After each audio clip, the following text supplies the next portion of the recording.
इस चैनल पर सभी श्रोताओं को और दर्शकों को मेरा सादर सा प्रेम नमस्कार।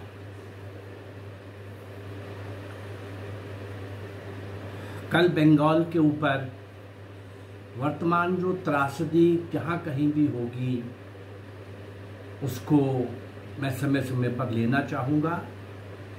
आपके सामने आज की दर्द और पीड़ा, आज अगर इतिहास से कुछ शिक्षा न लेकर के बार बार हम गलती करते चले जाएंगे, उसके प्रति सचेत करने का मैं दायित्व समझता हूँ अपना। लेकिन उसके पहले जो 1924-25 का कालखंड, जो इस चैनल का मूल उद्देश्य है, 1857 से 1947, पूरा तो राजा दाहे से सुभाष चंद्र बोस तक लाऊंगा, अभी वीर मंगल पांडे से सुभाष चंद्र बोस तक जो ले रहे हैं कालखंड। 1924-25 के कालखंड में आपने देखा किस प्रकार बाल गंगाधर तिलक ने जो कांग्रेस में एंट्री की, किस प्रकार बाहर बैठे हुए क्रांतिकारियों को ये सुनकर अच्छा लगा स्वराज्य हमारा जन्म सिद्ध अधिकार है। उन सब क्रांतिकारियों में राम प्रसाद बिस्मिल कैसे वो स्टेशन के ऊपर गाड़ी के टायर के नीचे लेट गए, आगे जाकर के जिस घोड़ा गाड़ी में उनको बिठाया गया बाल गंगाधर तिलक को, लोकमान्य तिलक को जिस घोड़ा गाड़ी में बिठाया गया, वो घोड़े भी हटा करके चंद्रशेखर खुद उसको खींच के लेके गए जो स्थल था मीटिंग का। क्रांतिकारियों का वहां पर मिलना और राम प्रसाद बिस्मिल के आग्रह पर ही जो संस्था बन चुकी थी सचिंद्र नाथ सान्याल के द्वारा, हिंदुस्तान प्रजातंत्र संघ, उसकी तुरंत मीटिंग बुलाने के लिए आग्रह करना और उस प्रजातंत्र क्रांतिकारी संघ की मीटिंग में बहुत सारे क्रांतिकारियों का एक साथ आना, विचार करना। और कल परसों के बंगाल के पहले के एपिसोड के अंदर मैंने वो सारी घटनाएं ली हैं, क्या क्या हुआ, शस्त्र संग्रह करना है, उसके लिए धन संग्रह करना है, गांव के धनी लोगों को, देशद्रोहियों को, नहीं भी कोई देशद्रोही है तो धनी है लेकिन उसका पैसा देश के काम आना चाहिए, उस धन संग्रह से शस्त्र खरीदे जाएंगे वगैरह वगैरह। उसी की कड़ी में एक सुझाव था सरकारी खजाने को लूटना। ककोरी कांड के नाम से कुछ बातें उस एपिसोड के अंदर मैंने लाई है, लेकिन आज चूंकि मैं राम प्रसाद बिस्मिल का ही पर्टिकुलर विशेष रूप से, और बहुत लोगों का उसके अंदर जिक्र आएगा, लेकिन अभी चूंकि मैं राम प्रसाद बिस्मिल इस ककोरी कांड के जो प्रमुख थे उनको ले रहा हूं, तो आइए चले देखें जरा ककोरी कांड की वो घटनाएं कैसे घटित हुई। 9 अगस्त 1925 को सहारनपुर से लखनऊ की पैसेंजर ट्रेन की पूरी रेकी हुई थी और 7 लोग शाहजहांपुर से चढ़ने थे तीसरे दर्जे के टिकट पर, और 3 लोग सचिंद्र नाथ बख्शी, राजेंद्र लाहिड़ी और अशफाक उल्ला खान, इन तीनों को थोड़ा अंग्रेजी बोलकर दूसरे दर्जे का टिकट उन्होंने लिया। अलाउड नहीं होते थे दूसरे दर्जे में उस प्रकार से, पर कोई इंग्लिश बोल करके थोड़ा सा उन्होंने प्रभाव जमा करके वो टिकट दूसरे दर्जे में बैठ गए। लेकिन ये तय था राम प्रसाद बिस्मिल के द्वारा, उनको निर्देशित किया गया था कि कोई आपस में बात नहीं करेगा, वो 7 लोग भी नहीं करेंगे। 7 लोग अलग अलग खिड़कियों के पास, दोनों तरफ खिड़कियों के पास बैठ जाएंगे और बाहर के दृश्य पर नजर रखेंगे, अजनबी बन के बैठेंगे, अंदर किसी से कोई काना बात भी नहीं करेंगे, आपस में बात नहीं करेंगे, पैसेंजर से बात नहीं करेंगे, चुप खामोश। जैसे ही काकोरी में 3 लोग ये चढ़े, सचिंद्र नाथ, राजेंद्र लाहिड़ी और अशफाक उल्ला खान, अब ये था ककोरी से अभी 100-200 मीटर ट्रेन आगे सरकी होगी, लखनऊ से पहले का आखिरी स्टेशन था वो। और वो सारे वो वाले बैग्स, पैसे वाले बैग्स जो हर प्लेटफॉर्म के ऊपर, हर स्टेशन के ऊपर स्टेशन मास्टर ने गार्ड को आके सौंपे थे, जो पहले से उन्होंने सारा देख लिया था, प्लान कर लिया था। अब ककोरी और लखनऊ के बीच में बड़ा थोड़ा समय था, जितने बैग्स आने थे आ चुके थे। अब तो लखनऊ मेन स्टेशन पर वो सारे डिपॉजिट होने थे और तय यही था कि वो सारे बैग्स को कैसे उड़ाया जाए। ककोरी से 200 मीटर 100 मीटर आगे जाने के बाद ड्रामा शुरू हुआ। शचेंद्र नाथ बख्शी ने बोला, अरे दाएं बाएं देखा, आगे पीछे देखा, अरे वो जेवरों वाला बैग, संदूक, बक्सा, अरे अरे कहाँ है वो, कहाँ है वो, ऐसे ड्रामा किया देखने का। और राजेंद्र लाहिड़ी ने क्या बोला, पार्ट ऑफ ड्रामा। अरे अरे अरे अरे वो तो जिस स्टेशन पर हम अभी ककोरी बैठे थे वहां पर कुंवर जी थे ना साथ में बैठे हुए, और जिस बेंच पर हम बैठे थे हम जल्दी में चढ़ आए तो वो कुंवर जी के पास ही रह गया। कुंवर जी को भी पता नहीं याद रहे क्या ना रहे, वो भी उठ के चले जाए तो गड़बड़ हो गया। अरे अरे अरे अरे 3 शादियों के जेवर थे उसमें। अरे अरे अरे अरे ये तो गड़बड़ हो गया। Drama, part of drama. Shachendra Nath उठते हैं और वो चेन खींचते हैं, जंजीर खींचते हैं, गाड़ी रुक जाती है। गाड़ी रुकते ही ये तीनों, शचेंद्र नाथ बख्शी, राजेंद्र लाहिड़ी और अशफाक उल्लाह खां, तीनों ही नीचे आकर के सभी लोगों को जोर से आवाज देते हैं। वो 7 भी जो वहां से चढ़े थे, वो 7 लोग जो शाहजहांपुर से चढ़े थे, वो भी आते हैं, अपना अपना मोर्चा संभाल लेते हैं, दोनों तरफ पिस्टल हाथ में है। और लोगों को कहा जा रहा है सब खिड़कियां बंद करो, ट्रेन की सब खिड़कियां बंद करो, जो बाहर देखेगा उसको गोली मार दी जाएगी। खिड़कियां बंद। गार्ड जिसके पास बॉक्स था वो सारा पैसे का, बैग्स का, वो भी भागा कि जहां से चेन खींची गई है मैं देखूं वहां क्या हुआ है। वो भी श्रीमान यहीं आ गया, इनको वहां जाना नहीं पड़ा। उसके आते ही सब पहले से सब कुछ तय था, गार्ड कौन होगा, क्या होगा। उसको कहा गया, सभी लोगों के सामने खिड़कियां बंद थी लेकिन आवाजें जोर जोर से आ रही थी और सबको लग रहा था कि पता नहीं 100-50 कितने इसके अंदर ये हैं, ये क्रांतिकारी। अंग्रेजों की नजर में वो डाकू ही होंगे, आम आदमी भी यही समझ रहा होगा।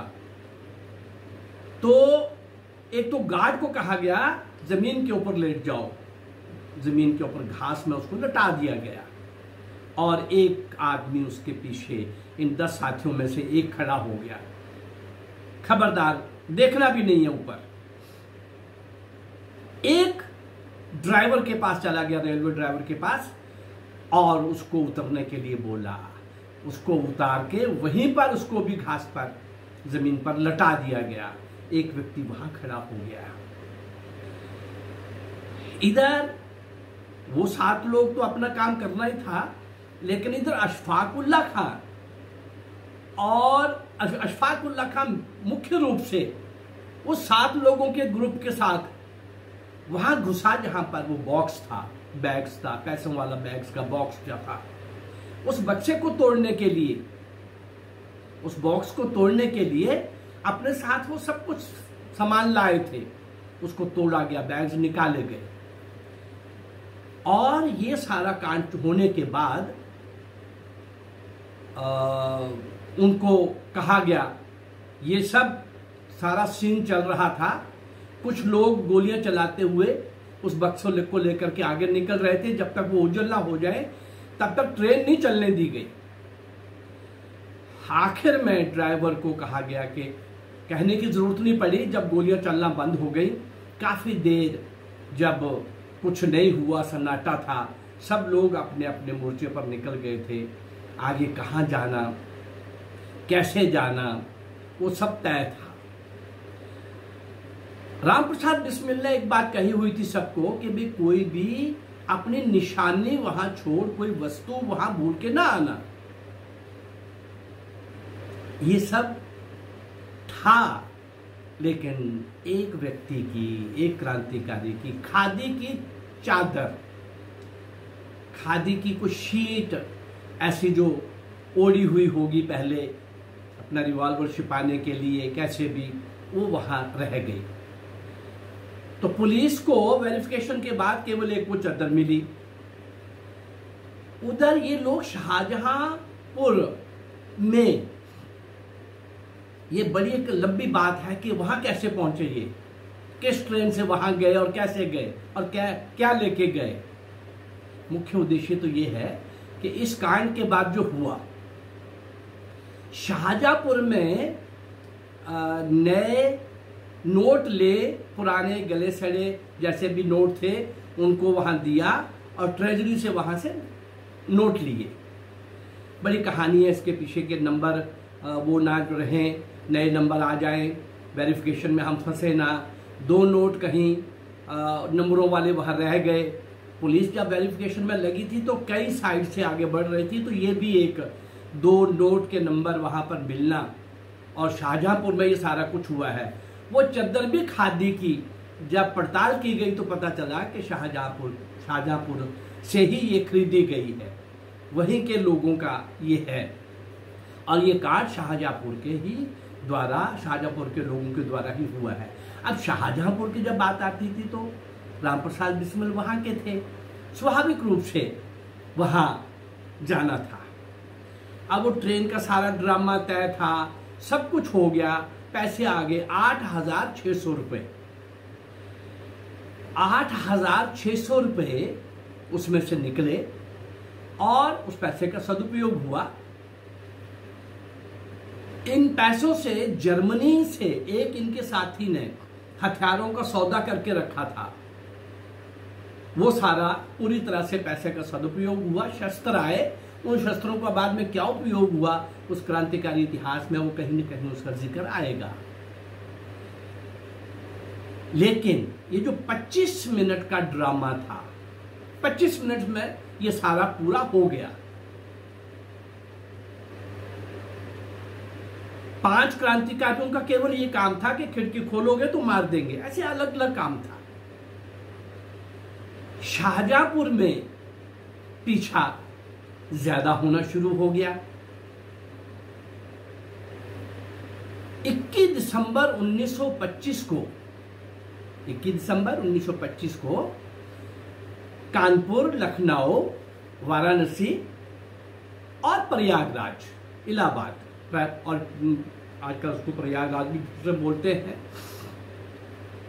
कानपुर, वाराणसी, लखनऊ और इलाहाबाद में चारों जगहों के ऊपर बड़े पैमाने के ऊपर गिरफ्तारियां हुई, लेकिन शाहजहांपुर में अभी इसमें गिरफ्तारी नहीं हुई। वो सब पकड़ना चाहते थे उसको कि भाई वो शाहजहांपुर में तो कहाँ होगा, लेकिन इन्हीं क्रांतिकारियों के साथ रहने वाला एक बनवारी लाल नाम का शख्स, उस बनवारी लाल नाम के शख्स को पकड़कर पिटाई से वो बहक गया, लालच से बहक गया, क्या हुआ नहीं पता, लेकिन बनवारी लाल ने राम प्रसाद बिस्मिल के बारे में सारा कुछ बता दिया। और शाहजहांपुर में वो अपने घर पे ही था। सुबह 4 बजे पुलिस वहां पहुंची, उसको अरेस्ट कर लिया गया। शाहजहांपुर में बनवारी लाल की मुखबरी पर अंग्रेज सरकार ने जब उसको पकड़ा तो उसकी जेब में एक लेटर था। उस लेटर के अंदर जो पोस्ट करना था और 2-3 घंटे के बाद जाकर के, और उस 2-3 घंटे के बाद पोस्ट होने वाले लेटर में जो उनकी जेब में था 40 क्रांतिकारियों के नाम थे, नाम और भी थे, 40 पकड़े गए। बनवारी लाल के कारण ये जो 40 पकड़े गए, कुछ दिनों की पड़ताल के बाद 15 को छोड़ दिया गया और इन 15 को 25 के ऊपर मुकदमा चला। इस सारे के अंदर 3 लोग नहीं पकड़े जा सके जो प्रमुख थे। अशफाकुल्ला खान, चंद्रशेखर,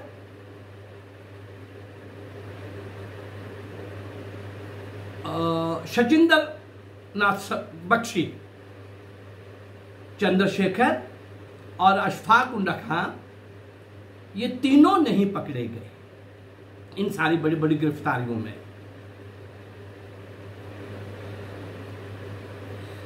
छब्बीस दिसंबर 1925 को इनको जब पकड़ा गया, सारी बहुत बड़ी गिरफ्तारियां हुई, उसके बाद एक दो दिन के बाद इनको पकड़ लिया गया। 16 अप्रैल 1926 को केस बनाया गया इनके ऊपर और 1 मई 1926 को सुनवाई शुरू हो गई। उसके लिए एक बहुत बड़े वकील जगत नारायण मुल्ला क्रांतिकारियों की तरफ से किए गए, लेकिन ब्रिटिश गवर्नमेंट ने, अंग्रेज सरकार ने इस जगत नारायण मुल्ला को क्या किया, कोई सरकारी पदवी और पैसा भी और पता नहीं क्या क्या करके इसको खरीद लिया। क्रांतिकारियों की वकालत करने वाला मुख्य वकील ही बिक गया। त्रासदी देखिए। मैं कई बार कह चुका हूं कि ये देश विदेशी फौजों से लड़के हार के नहीं गुलाम हुआ, अपने ही गद्दारों और मुखबिरों के कारण, स्वार्थी और लालची लोगों के कारण। वो इतिहास आज भी बंगाल के अंदर भी दोहराया जा रहा है। अभी कल मेरठ की घटना सुनी है। मेरठ के एक गांव के अंदर हिंदू वहां से पलायन कर रहा है, क्योंकि उनकी संख्या ज्यादा हो गई है। वो होगी उनका एक ही लक्ष्य है, पहले या तो तलवार से नहीं तो जनसंख्या से, फिर कोई दूसरा रह नहीं सकता। सृष्टि के अंदर, धरती के ऊपर किसी को भी जीने का अधिकार तो है ही नहीं, वो केवल उन्हीं को है। ये घटनाएं बार बार हम यहाँ फिर से भी लेंगे, लेकिन आज जो मुख्य उद्देश्य था मेरा वो ये था कि मुल्ला तक हम पहुंचे हैं जिसने गद्दारी की। बाद में किन किन माँ के सपूत और निकले, जो वकील निकले, और कैसे 3, 4, 5 वकीलों ने इनके केस को लड़ा। होना जो था वो भी तय था, राम प्रसाद बिस्मिल को भी पता था, सभी को पता था। मुल्ला की गद्दारी के बाद, बिकने के बाद आगे केस ने क्या रूप लिया, क्या शक्ल धारण की, आगे ये कैसे कैसे आगे बढ़ा मामला, ये हम फिर कल के एपिसोड में लेंगे। आज मैंने कहा कि बंगाल में, यूपी में, ऐसा असम और केरल, असम में कुछ थोड़ा सा रुका है, केरल में और यूपी के कुछ जिलों में, कश्मीर में तो जो हुआ है वो आपने देखा ही है। विदेशियों द्वारा, विधर्मियों द्वारा भारत को तोड़ने के और हिंदू समाज को, यहाँ का पुत्र रूप जो समाज है, जो सोया हुआ है, जो दिशाहीन है, उसके खिलाफ जो षड्यंत्र हो रहे हैं, समय समय पर मैं उनको भी जगाने का काम करूंगा। अभी इन क्रांतिकारियों को आपके सामने लाने का प्रयास कर रहा हूं, जिन्होंने देश के लिए अपना सर्वस्व निछावर कर दिया। और बताया गया कि आजादी 2 लोगों ने, एक राष्ट्रपिता बन गए और एक चाचा बन गए। राष्ट्रपिता उनको सूट करता था और चाचा जन्मजात उनका स्पॉन्सर्ड लीडर था, उसका बाप भी और वो भी, और भी कुछ लोग, बताऊंगा समय समय पर। पहले जो एजुकेशन मिनिस्टर बने थे, जो मदरसे ही गए थे, स्कूल कॉलेज की शक्ल नहीं देखी थी, वो भी स्पॉन्सर्ड थे। जितना स्पॉन्सर्ड था वो समझ में आता है। शेख अब्दुल्ला स्पॉन्सर्ड था, समझ में आता है। नेहरू और शेख अब्दुल्ला की दोस्ती के पीछे वो भी स्पॉन्सर्ड फ्रेंडशिप थी भाई। उनको तो भारत तोड़ना था, और ये गद्दार कैसे देश को तोड़ते रहे और कैसे देश को नुकसान पहुंचाते रहे, देश के साथ गद्दारी करते रहे, और चाचा नेहरू कहलाए। और जो उनको सूट करता था महात्मा गांधी, वो राष्ट्रपिता कहलाया। और नेताजी सुभाष चंद्र बोस, जिनके कारण से, आखिरी चोट के कारण से दहशत में आकर, डर कर, आतंकित होकर, भय से भागने की तैयारी उन्होंने की, और उस सुभाष के लिए इन्होंने सौदा किया। इन काले अंग्रेजों ने स्पॉन्सर्ड लीडर ने सत्ता लेने के बाद क्या सौदा किया? सुभाष जिंदा या मुर्दा जब भी मिलेगा हम आपको सौंपेंगे। ऐसे सारे पापों को आपके सामने लाने का, और स्वतंत्रता प्राप्ति के लिए जिन लोगों ने वास्तव